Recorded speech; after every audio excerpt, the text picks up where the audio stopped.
Magandang araw!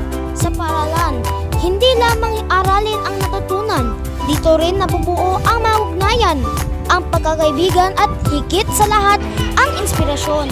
Samahan ninyo kami sa pagtuklas kung paano ang simpleng kilos ng mga mag-aaral ay nagbibigay liwanag sa kanilang mga kapwa. Ang mabubuting gawain ng mga kabataan at positibong epekto nito. Si Elena, isang masipag na estudyante, ay laging handang tumulong. Hindi lamang siya nag-aaral ng mabuti, kundi naglalaan din siya ng oras upang gabayan ang mga nahihirapan. Ang kanyang dedikasyon ay nagsisilbing halimbawa sa kanyang mga kaklase. Ang pagbabahagi ng kaalaman at pag-aalaga sa isa't isa ay nagpapalakas ng komunidad sa loob ng paaralan. Ang pagtutulungan ay susi sa tagumpay.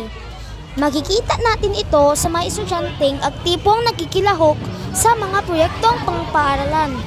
Ang kanilang pagkakaisa ay nagpapakita ng isang malakas na komunidad na nagsusuporta sa isa't isa.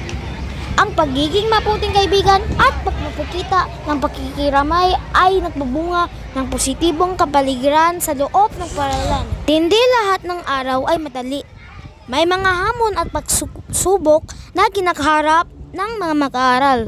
Ngunit sa kanilang siyaka at determinasyon, natutunan nilang bumangon mula sa mga pagsubok. Ang kanilang katatagan ay nagbibigay inspirasyon sa iba na huwag sumuko.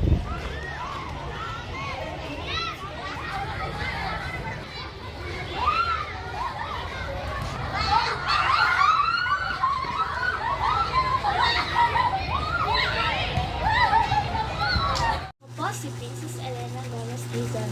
Nakakatuwa tumulong sa iba lalo na sa mga kaklase ko po. Ako po si Sofia Jane Raot-Raot, grade 5 from Buhangin Central Elementary School.